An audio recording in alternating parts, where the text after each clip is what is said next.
నమస్తే, welcome to Bharati TV. నేను బాపయ్య. మోహన్ బాబుకి కోలుకోలేని ఎదురు దెబ్బ, షాక్ ఇచ్చిన ఏపీ హైకోర్టు అని చెప్పేసి ఈ వీడియోకి ఒక టైటిల్ పెట్టాను. సో ఎందుకు అలాంటి టైటిల్ పెట్టాను అనే పూర్తి వివరాలు మీకు తెలియజేస్తాను. అయితే మోహన్ బాబుకు మాత్రం నిజంగా ఇది కోలుకోలేని ఎదురు దెబ్బ అనే చెప్పాలి. 500 సినిమాలు, నట ప్రపూర్ణ మోహన్ బాబు, కలెక్షన్ కింగ్ మోహన్ బాబు అని చెప్పేసి గొప్పగా చెప్పుకునే మోహన్ బాబు తనకి తాను ఏం చెప్పుకుంటారంటే, కొన్ని వేదికల మీద నేను కూడా విన్నాను, అసలు ఎన్టీ రామారావు తర్వాత డైలాగ్ చెప్పాలంటే మోహన్ బాబే అని చెప్పేసి ఆయనే చెప్పుకునేవాళ్ళు. అంత ఒక హైప్ క్రియేట్ చేసుకున్నారు తనకి తాను. అలాగే ధర్మము న్యాయము అతనికి 2 కళ్ళు అని చెప్పేసి చెప్పుకుంటారు. అలాగే తన యూనివర్సిటీలో ఎటువంటి అవినీతి అక్రమాలు జరగవని అంటారు. ఆ తర్వాత ఇంకొక మెట్టు ముందుకు వెళ్ళి అసలు తన యూనివర్సిటీలో ఎవరైనా విద్యార్థులు చేరాలంటే అప్లికేషన్ ఫిలప్ చేస్తారు కదా, ఆ అప్లికేషన్ ఫామ్లో కులము అనే కాలమే ఉండదు అని చెప్పేసి కూడా చాలా గొప్పగా చెప్తారు. ఎప్పుడు మోహన్ బాబు గురించి ఎప్పుడు విన్నా కానీ, మోహన్ బాబు అనే పేరు విన్న వెంటనే ఈ పదాలు, ఈ మాటలన్నీ కూడా చెవుల్లో గింగురుమని మోగుతూ ఉంటాయి. ఇంత గొప్ప ఎలివేషన్ ఇచ్చుకుంటారు. కానీ బయట వాళ్ళు ఏమంటారంటే డబ్బా కొట్టుడు మోహన్ బాబు అని అంటారు అనుకోండి, అది వేరే విషయం. ఎగతాళి చేసేవాళ్ళు చేస్తూనే ఉంటారు, అవి పట్టించుకోకూడదు. ఇలాంటి మాటలన్నీ చెవుల్లో గింగురుమని వింటున్నప్పుడు మోహన్ బాబుకి ఎదురు దెబ్బ అనంటే, ఆయనకి హైకోర్టు అరెస్టు నుంచి రక్షణ కల్పించలేము, నిరాకరించింది అనంటే నిజంగా ఆయనకి ఈ వయసులో అది ఎదురు దెబ్బే కదా. సో అసలు ఏం జరిగింది అనేది ఒకసారి చూద్దాం. ఎందుకు ఈ వీడియో చేస్తున్నానంటే, ఇదిగోండి నేను ఈనాడులో ఇవాళ పేపర్ చూస్తూ ఈ వార్త చదివాను. సినీ నటుడు మోహన్ బాబుకు హైకోర్టులో ఎదురు దెబ్బ, కిడ్నాప్ కేసుల అరెస్టు నుంచి రక్షణ కల్పించేందుకు నిరాకరణ అని చెప్పేసి. సో పూర్వాపరాల్లోకి వెళితే ఏం జరిగింది అనేది కనుక చూస్తే, ఇదిగోండి మోహన్ బాబు యూనివర్సిటీ ఉంది కదా, ఆ యూనివర్సిటీకి ఛాన్సలర్ కూడా మోహన్ బాబే. సో ఈ యూనివర్సిటీలో అక్రమాలు జరుగుతున్నాయి, అన్యాయాలు జరుగుతున్నాయి అని చెప్పేసి ఎస్ఎఫ్ఐ నేతలు కొంతమంది కలెక్టరేట్ ఎదుట ధర్నాకి దిగారట. ధర్నాకి దిగినప్పుడు వాళ్ళని కొంతమంది కిడ్నాప్ చేశారు. ఈ కిడ్నాప్ వ్యవహారంలో మోహన్ బాబు హస్తం ఉంది అని చెప్పేసి ఇప్పుడు వార్తలు వస్తున్నాయి. సో అసలు ఏం జరిగింది అనేది, అందుకే ఈ వార్తలోకి వెళ్దాం. విద్యార్థి నాయకుల కిడ్నాప్ కేసులో సినీ నటుడు మోహన్ బాబు యూనివర్సిటీ ఛాన్సలర్ మోహన్ బాబుకు హైకోర్టులో ఎదురుదెబ్బ తగిలింది. అరెస్టు నుంచి రక్షణ కల్పించాలని, ఈ కేసులో తదుపరి చర్యలను నిలువరించాలని మోహన్ బాబు చేసిన అభ్యర్థనను హైకోర్టు తోసిపుచ్చింది. అనుబంధ పిటిషన్ను కొట్టివేసింది. కిడ్నాప్కు ముందు తర్వాత వర్సిటీ పిఆర్ఓ సతీష్తో మోహన్ బాబు మాట్లాడారని, మెసేజ్లు పంచుకున్నారని పోలీసులు చెబుతున్న విషయాన్ని గుర్తు చేసింది. ప్రధాన వ్యాజ్యంపై లోతైన విచారణ జరుపుతామంటూ మార్చి 3కు కేసును వాయిదా వేసింది. హైకోర్టు న్యాయమూర్తి జస్టిస్ వెంకట జ్యోతిర్మయి మంగళవారం ఈ మేరకు ఉత్తర్వులిచ్చారు. విద్యార్థి నాయకుల కిడ్నాప్ వ్యవహారంపై ఎస్ఎఫ్ఐ నేత రెడ్డి కుమార్ ఇచ్చిన ఫిర్యాదు ఆధారంగా తిరుపతి జిల్లా తిరుచానూరు పోలీసులు ఈ నెల 3వ తేదీన పలువురిపై కేసు నమోదు చేశారు. తనపై కేసును కొట్టివేయాలని సినీ నటుడు మోహన్ బాబు, ఈ కేసులో ఏటూగా ఆయనే ఉన్నారు, హైకోర్టులో పిటిషన్ వేశారనమాట. సో అరెస్టుతో పాటు కేసులో తదుపరి చర్యలను నిలువరించాలని ఆయన కోరారు. ఇటీవల జరిగిన విచారణలో పిటిషనర్ తరపున సీనియర్ న్యాయవాది కేఎస్ మూర్తి, న్యాయవాది ఎన్ అశ్విని కుమార్ వాదనలు వినిపించారు. నేర ఘటనతో పిటిషనర్కు సంబంధం లేదన్నారు. మోహన్ బాబు పాత్రకు ఆధారాలున్నాయని సహాయ పీపీ చెప్పారు. ఇలాంటి ఘటనలు పునరావృతమైతే భవిష్యత్తులో అన్యాయంపై మాట్లాడటానికి ఎవరు ముందుకు కూడా రారని రెడ్డి కుమార్ తరపున న్యాయవాది నల్లూరి మాధవరావు అన్నారు. కిడ్నాప్కు వర్సిటీ వాహనాలను వినియోగించారని కూడా తెలిపారు. అంటే ఇక్కడ ఈ వార్తని మొత్తం చదివిన తర్వాత నాకు అర్థమైంది ఏంటంటే, మోహన్ బాబు రెడ్ హ్యాండెడ్గా పట్టుబడ్డాడు అని చెప్పేసి. అయితే మోహన్ బాబు యూనివర్సిటీలో అన్యాయాలు, అక్రమాలు జరుగుతున్నాయని చెప్పేసి విద్యార్థి నేతలు, ఎస్ఎఫ్ఐ విద్యార్థి నేతలు కలెక్టరేట్ ఎదుట ధర్నాకి దిగితే వాళ్ళని బతిమాలో బామాలకును కాదయ్యా అన్యాయాలు జరగట్లేదని చెప్పి ఆ వివరణ ఇచ్చే ప్రయత్నం చేస్తే వాళ్ళు ఆ ఆందోళన విరమిస్తారు. లేదు అసలు పట్టించుకోకుండా వదిలేసిన సాయంత్రం వరకు అక్కడే కూర్చొని సాయంత్రం ఏ వినతి పత్రమో కలెక్టరేట్లో ఇచ్చేసి వెళ్ళిపోతారు. అనవసరంగా మోహన్ బాబు వాళ్ళని కిడ్నాప్ చేయించి అనవసరంగా ఆయనే అడ్డంగా బుక్ అయిపోయినట్టుగా ఇప్పుడు అనిపిస్తుంది.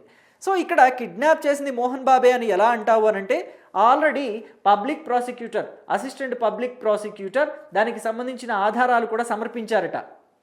మోహన్ బాబు యూనివర్సిటీకి సంబంధించి పిఆర్ ఉంటాడు కదా సతీష్ అనే వ్యక్తి, ఆ సతీష్ అనే వ్యక్తితోటి మోహన్ బాబు కాల్స్ మాట్లాడటము, మెసేజ్లు చేయటం అన్నీ కూడా మొత్తం కాల్ డేటా అంతా కూడా వాళ్ళు తీసేసుకున్నారు.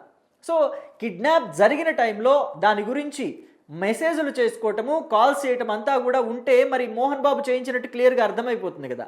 అందుకే పోలీసులు కూడా ఈ కేసులో మోహన్ బాబుని ఏటూగా పెట్టారు. సో A2గా పెట్టినప్పుడు మరి ఆ కేసుని కొట్టివేయమని చెప్పేసి మోహన్ బాబు అడగటం అనేది నిజంగా హాస్యాస్పదంగానే ఉంటుంది కాబట్టి ఏపీ హైకోర్టు కూడా అందుకు నిరాకరించింది. ఇక మోహన్ బాబుకు సంబంధించి చూస్తే ఈ కేసులో విష్ణుకి కూడా సంబంధాలు ఉన్నట్టుగా తెలుస్తుంది. మోహన్ బాబు యూనివర్సిటీకి సంబంధించి ఎక్కువ భాగం అంటే దాని మెయింటెనెన్స్ కావచ్చు, దాని నిర్వహణ కావచ్చు, ఇలాంటివన్నీ కూడా ఆ ఫీజుల గురించి కావచ్చు, యూనివర్సిటీలో వ్యవహారాలు కావచ్చు, అన్నీ విష్ణు కూడా చూసుకుంటున్నాడు. ఒక పెద్ద తలకాయలాగా చూసుకుంటున్నాడు విష్ణు. మోహన్ బాబు తర్వాత ఆయనే చూసుకుంటున్నారు యూనివర్సిటీని అని చెప్పేసి మనకి వార్తలు వినిపిస్తున్నాయి. సో విష్ణుకి కూడా ఈ వ్యవహారంలో సంబంధం ఉందని ఆయనని A3గా పెట్టారని చెప్పేసి కూడా మొన్నటి వరకు వార్తలు నడిచాయి. సో మరి అది ఎంతవరకు నిజమనేది తెలియాలి. అయితే ఇక్కడ ఇంకొక విషయాన్ని కూడా మనం గుర్తు చేసుకోవాలి. మోహన్ బాబు యూనివర్సిటీలో అన్యాయాలు జరుగుతున్నాయని, విద్యార్థుల దగ్గర నుంచి అధికంగా ఫీజులు వసూలు చేస్తున్నారని చెప్పేసి గతంలో వార్తలు వచ్చాయి. ఈ క్రమంలోనే ఉన్నత విద్యామండలి కూడా స్పందించి ఆ ఫీజులన్నింటినీ కూడా వెనక్కిచ్చేయాలని చెప్పేసి మోహన్ బాబు యూనివర్సిటీకి ఆర్డర్స్ పాస్ చేసిందని కూడా అప్పట్లో వార్తలు వచ్చాయి. అది ఎంతవరకు నిజము, ఎంతవరకు అబద్ధం అనేది తేలాల్సి ఉంది. అయితే మోహన్ బాబు యూనివర్సిటీలో అటువంటి అక్రమాలు ఏం జరగలేదని మోహన్ బాబు యూనివర్సిటీకి సంబంధించిన లీగల్ టీం కూడా దీని గురించి ఫైట్ చేస్తోంది. సో అది తేలాల్సి ఉంది విషయం, కోర్టులో ఉన్నాయి, అవి తేలాల్సిన విషయం. అయితే మోహన్ బాబు యూనివర్సిటీకి సంబంధించిన వాళ్ళు కానీ మోహన్ బాబు కానీ కోర్టుకు వెళ్ళి కొన్ని ఆర్డర్స్ కూడా తెచ్చుకున్నారు. వీటి గురించి యూట్యూబ్ ఛానల్స్లో మాట్లాడకూడదు, యూట్యూబ్ ఛానల్స్లో కానీ మెయిన్ స్ట్రీమ్ మీడియాలో కానీ ఎటువంటి వార్తా కథనాలు ప్రసారం చేయకూడదని చెప్పేసి కూడా ఒక ఆర్డర్ తెచ్చుకున్నట్టు టాక్ నడుస్తుంది. మొత్తం మీద నేనైతే అంతగా లోతుగా వెళ్ళటం లేదు, ఎందుకంటే మరి మోహన్ బాబు యూనివర్సిటీకి సంబంధించి చాలా బలమైన లీగల్ టీమే ఉంటుంది. వాళ్ళు కావాలంటే ఎవరినైనా వేధించగలరు, ఎవరినైనా ఇబ్బంది పెట్టగలరు. ఎందుకంటే సొమ్మున్న వాళ్ళు, బాగా అంగబలం అర్ధబలం ఉన్నవాళ్ళు, సినీ రంగం పరంగా కానీ పొలిటికల్ పరంగా కానీ చాలా అండదండలు ఉన్న వ్యక్తులు. ఎందుకంటే మోహన్ బాబుకు సంబంధించి జగన్మోహన్ రెడ్డి ఆయన దగ్గర బంధువు అని చెప్పేసి ఆయనే చెప్పుకుంటూ ఉంటారు. అప్పట్లో రాజశేఖర్ రెడ్డి కూడా నాకు చాలా మిత్రుడు, క్లోజ్ ఫ్రెండ్ అని చెప్పి కూడా చెప్పుకునేవాడు.